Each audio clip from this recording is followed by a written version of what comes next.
గోదారి కిట్టయ్య. ఈడికి ఎగసెక్కాలి బాగా ఎక్కువ.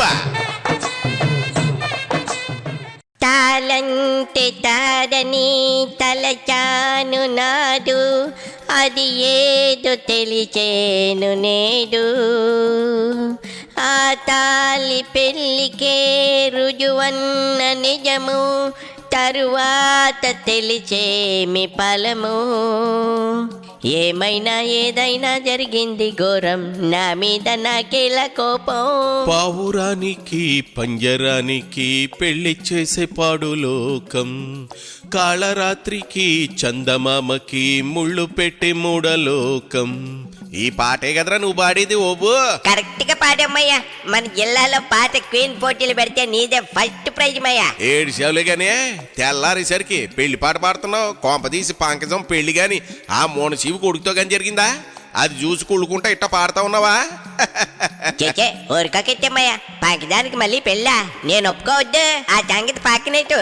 అదేమయ్యా, జోగి రమేష్ కుటుంబంలో నడుస్తున్న పంచాయతీ చూస్తుంటే ఈ పాట గుర్తొచ్చింది. వారిని మళ్ళీ ఏం జరిగిందిరా సన్నాసి? అదేమయ్యా, జోగి రమేష్ కోడలు మేఘన, ఆమె తండ్రి మీడియా ముందుకు వచ్చే తమకు అన్యాయం జరిగిందంటూ కన్నీళ్లతో మొత్తం బయట పెట్టేశారు. మొత్తం మొత్తమా అంటే మ్యాటర్ లేదనే విషయం కూడా చెప్పేశారా? ఎందుకు కొంప తీసి? పెళ్లికి ముందు నుంచి జోగి రమేష్ కొడుకు రాజీవ్కు నరముల బలహీనత ఉందని తెలిసి కూడా భారీగా కట్నం బంగారం ఆస్తులు కొట్టేసేందుకు తమ కూతురుతో పెళ్లి చేశారంటూ మేఘన తండ్రి గొల్లు మండాడమయ్యా. అయ్యో పాపం, ఆ తండ్రి ఆవేదన కుటుంబానికి సంబంధించిన వ్యవహారం రా. ఇంత దూరం బయటకు వచ్చిందంటే సమస్య ఎంత పెద్దదై ఉంటుందో ఊహించుకోవచ్చు. నిజమేమయ్యా, పాపం ఆ అమ్మాయి మేఘన ఇంకా దారుణాలు బయట పెట్టేసింది. అదనపు కట్నం తెస్తేనే భర్తతో సంతోషంగా ఉంటామంటూ తనని జోగి భార్య వేధించిందని చెప్పేసిందట. డబ్బు బంగారం అదనపు కట్నం ఇస్తేనే కుర్రోళ్ళ కదలిక ఉందంటనా? ఇదేం బేరవరా నాయన, నేను ఎక్కడా చూడలేదు. అదే నిజమటమయ్యా. కానీ ఆమె చెప్పిన ఇంకో విషయం అయితే అందరికి మైండ్ బ్లాక్ అయిందట. మైండ్ బ్లాకా? ఏట్రాది? పెళ్ళైన 2 నెలలకి తనను వదిలించుకోవడానికి రహస్యంగా కోర్టులో పిటిషన్ వేశారంటూ మేఘన చెప్పుకొచ్చింది. అమ్మయ్యో, పెళ్లి ఫోటోలు ప్రేముల్లో ఎక్కక ముందే విషయం కోర్టు మెట్లు ఎక్కిందా? ఇదేం సంసారం రా సన్నాసి? అదేమయ్యా, సంసారం మొదలెట్టాల్సిన టైంలో కేతుల సంసారం మొదలైంది అంటున్నారు జనాలు. ఆకలి లేనోడికి పులు మిల్సెట్టిన ఉపయోగం ఏముంటదిరా? నోటికి ఇంపుగా పంచిపచ్చి పరిమాణాలు సైతం కంపుగానే దోచేస్తాయి కదా. మ్యాటర్ లేకపోతే మరి అంతే కదా మరి. అదే కదమయ్యా, జోగి ఫ్యామిలీ మొత్తం కూడా మారారట. అది చెప్పకుండా దాచి పెళ్లి చేశారట. ఇంట్లో తనను పూజలు చేసుకోవడానికి అడ్డున్నారని దేవుళ్ళ ఫోటోలు పూజా సామాగ్రి విషయంలో గొడవలు జరిగాయని కూడా చెప్పిందట. ఇది కూడా చాలా సున్నితమైన విషయం రా ఓబు. ఎవరి మతం వాళ్ళు ఇట్టం, ఎవరి ఇష్టదైవాన్ని వాళ్ళు కొలుసుకోవచ్చు. అయితే అబద్ధాలు చెప్పి పెళ్లి చేయడం, మేఘన పూజలు చేసుకుంటుంటే అడ్డుకోవడం మాత్రం క్షమించరాని నేరంరా. అంతేనా? ఇప్పుడు అసలు సమస్య ఏంటంటే వీళ్ళ కుటుంబాల గొడవ ఇప్పుడు రాజకీయ రంగు కూడా పులుముకుందట. అదెలా? మేఘన కుటుంబం న్యాయం కోసం జగన్ కలవడానికి ప్రయత్నించిందని ఆయన కలవలేదని చెప్పేసింది. తర్వాత జడ్జల రామకృష్ణారెడ్డిని కలిస్తే సమస్య పరిష్కరించకుండా రాజీ కోసం వాయిదాలు వేసుకుంటూ వచ్చాడంట. ఓహో, అంటే ఇంటి పంచాయతీ నుంచి పార్టీ ఆఫీస్ దాకా వెళ్ళిందనమాట. అక్కడితో ఆగలేదట్టమయ్య. చివరికి స్థానిక ఎమ్మెల్యే దగ్గరికి వెళ్ళి తర్వాత తమపై టీడీపీ ముద్ర వేసి రాజకీయంగా ఎదురుదాడి చేశాడని కూడా మేఘన చెప్పుకొచ్చింది. ఇదే నాకు అర్థం కాని విషయం రా బాబు.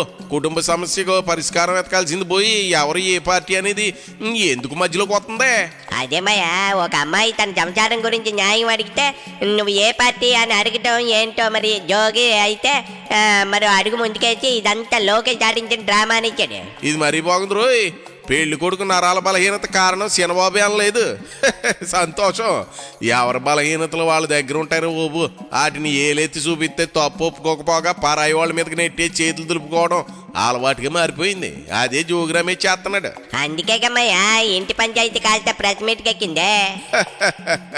అది ఇంట్లో తేల్చుకుంటే చిన్న పంచాయతీనే, కానీ ఇక్కడ మాత్రం మైకులు కెమెరాలు ప్రెస్ మీట్లు, దాంతో సమస్య ఇంటి గడప దాటి రాష్ట్రం దాకా వెళ్ళిపోయింది. మాయా, ఒకప్పుడు జోగి రమేష్ రాజకీయాల్లో ప్రత్యర్థుల మీద చాలా దూకుడుగా మాట్లాడేవాడు కదా. పవన్ కళ్యాణ్ కూడా పెళ్లిళ్ళు పెళ్ళాలంటే అటకరలాడాడు కదా.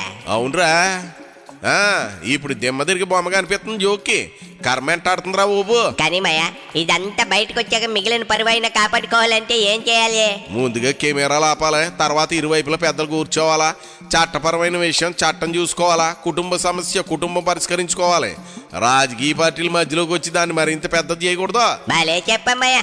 లేకపోతే మొన్నటి దాకా రాజకీయాల మీద మాట్లాడిన జోగి కుటుంబం ఇప్పుడు జనం వాళ్ళ ఇంటి పంచాయతీ గురించి మాట్లాడుకునే పరిస్థితికి తెచ్చుకున్నారు. జోగన్ అవసరంగా ఎక్కువగా ఈ విషయంపై గెలుకుంటున్నాడేమో అనిపిస్తా ఉందిరా ఓబు. అంటే శుభం కార్డు పడాలి అంటావు అంతేనా? అదిరే సన్నాసి, శుభం కార్డు పడితే అందరికీ మంచిది. లేకపోతే రేపు బతుకు జట్కా బండి ప్రోగ్రాం బదులు జోగి ఫ్యామిలీ జట్కా బండినే చూస్తారు డైలీ టీవీలో. నిజమేమయ్యో. సర్లే కానీ మా ఆవిడకి మొంత మసాలా తెస్తానని బయటకు వచ్చా.